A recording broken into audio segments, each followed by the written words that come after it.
জীবনে প্রতিটি মানুষ কখনো না কখনো হতাশার সম্মুখীন হয়। এটি খুবই স্বাভাবিক। তবে হতাশা আমাদের সামনে এগিয়ে যাওয়ার পথে বাধা হয়ে দাঁড়ায় যদি আমরা এর সমাধান খুঁজে না পাই।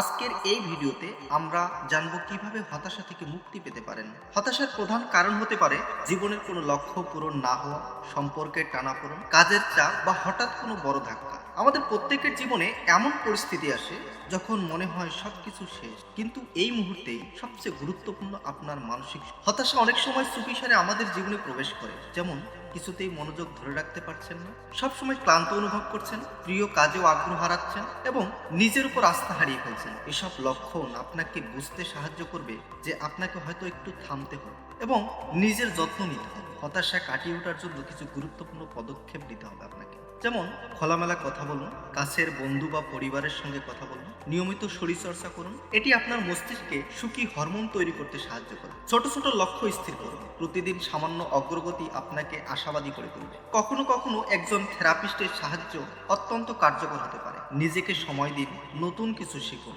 যা আপনাকে আনন্দ দেয়। জীবন হলো একটি যাত্রা যেখানে প্রতিটি ওঠানামা আমাদের আরো শক্তিশালী করে। মনে রাখবেন, হতাশা চিরকাল স্থায়ী নয়। আজকের এই অন্ধকার কালকে আপনি কাটিয়ে উঠবেন এবং একটি নতুন ভোর দেখবেন।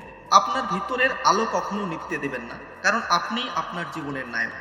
ধন্যবাদ আমাদের এই ভিডিওটি দেখার জন্য। আপনার জীবনে যদি এই ভিডিওটি সাহায্য করে তবে অবশ্যই শেয়ার করবেন। আর মনে রাখবেন, আপনার জীবনের প্রতিটি মুহূর্তই মূল্যবান। নিজের যত্ন নিন এবং আশাবাদী থাকুন। আবার দেখা হবে পরবর্তী ভিডিওতে।